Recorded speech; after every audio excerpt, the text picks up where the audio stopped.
Hey now, you're an all-star, get your game on, go play.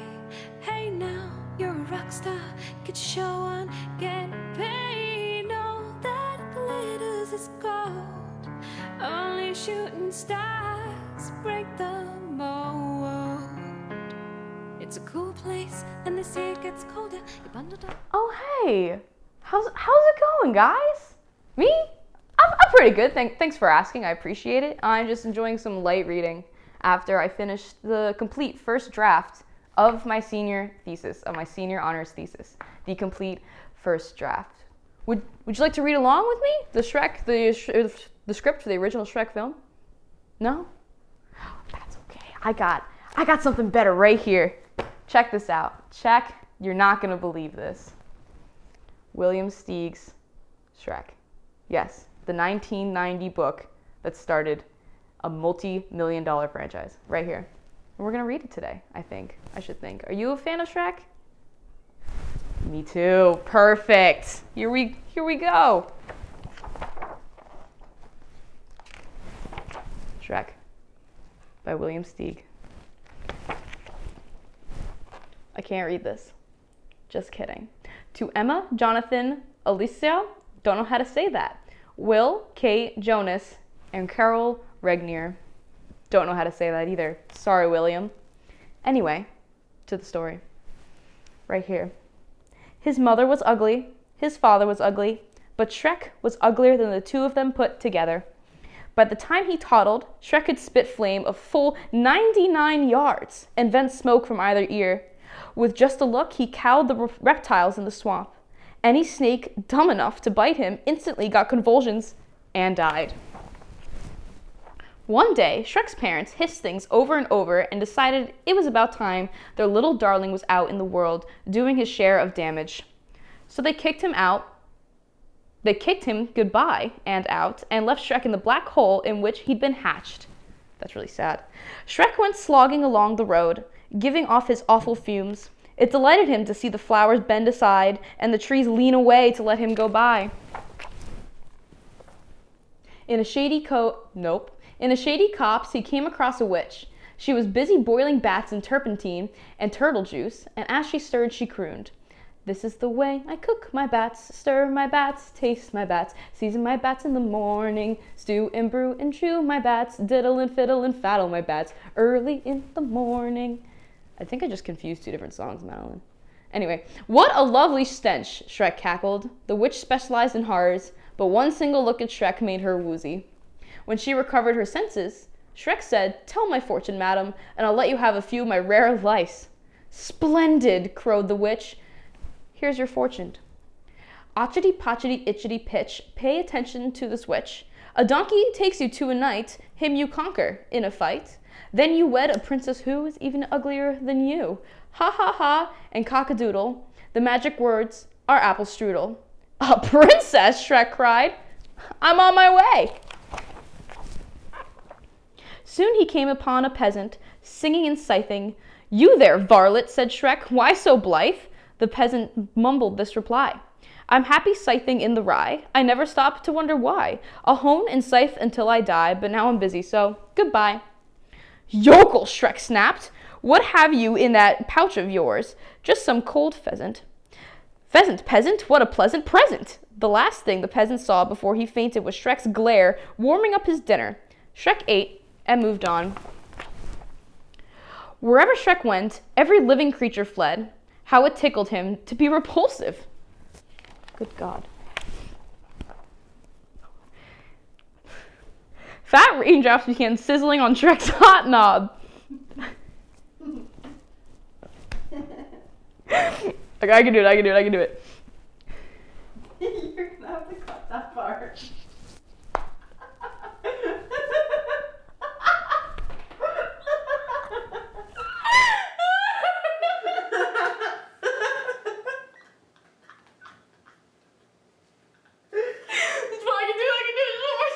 Raindrops began sizzling on Shrek's hot knob.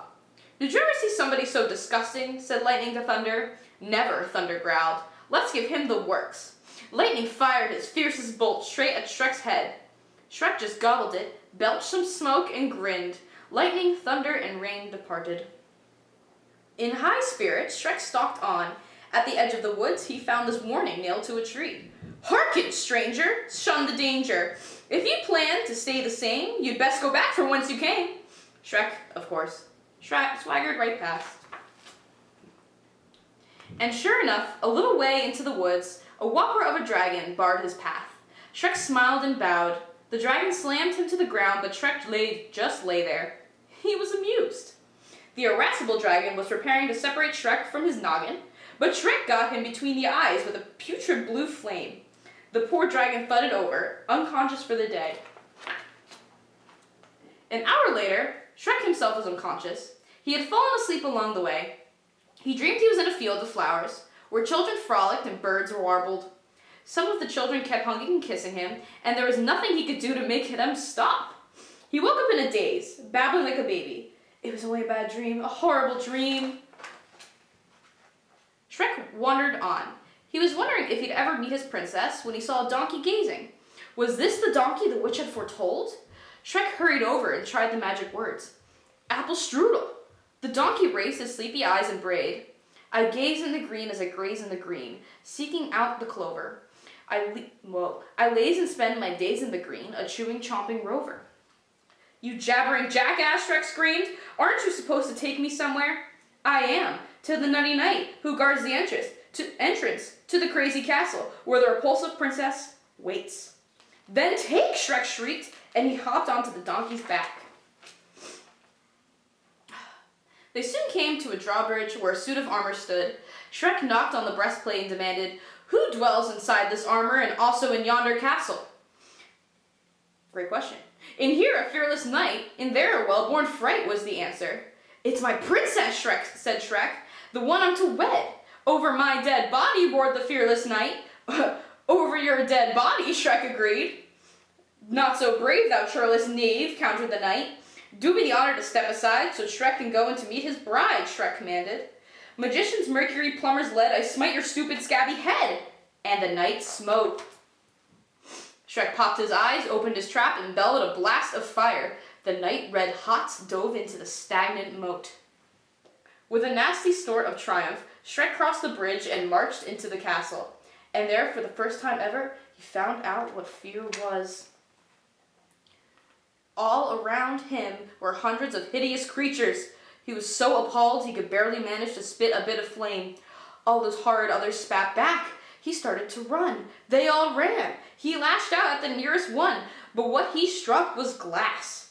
Shrek was in the Hall of Mirrors. "They're all me," he yodeled. "All me!" He faced himself, full of rabid self-esteem, happier than ever to be exactly what he was. He strode on in and his fat lips fell open. There before him was the most stunningly ugly princess on the surface of the planet. "Apple strudel," Shrek sighed. "Cock-a-doodle-doodle," cooed the princess. Said Shrek, "Your horny warts, your rosy wens, like slimy bogs and festy fens, thrill me." Said the princess, "Your lumpy nose, your pointy head, your wicked eyes so livid red, just kill me." Said Shrek, "Oh, ghastly you with lips of blue, your ruddy eyes with carmine styes, enchant me." I could go on. I know you know the reason why I love you so. "You're ugly," said the princess. "Your nose is so hairy. Oh, let us not tarry. Your look is so scary. I think we should marry." Shrek snapped at her nose. She nipped at his ear. They clawed their way into each other's arms. Like fire and smoke, these two belonged together.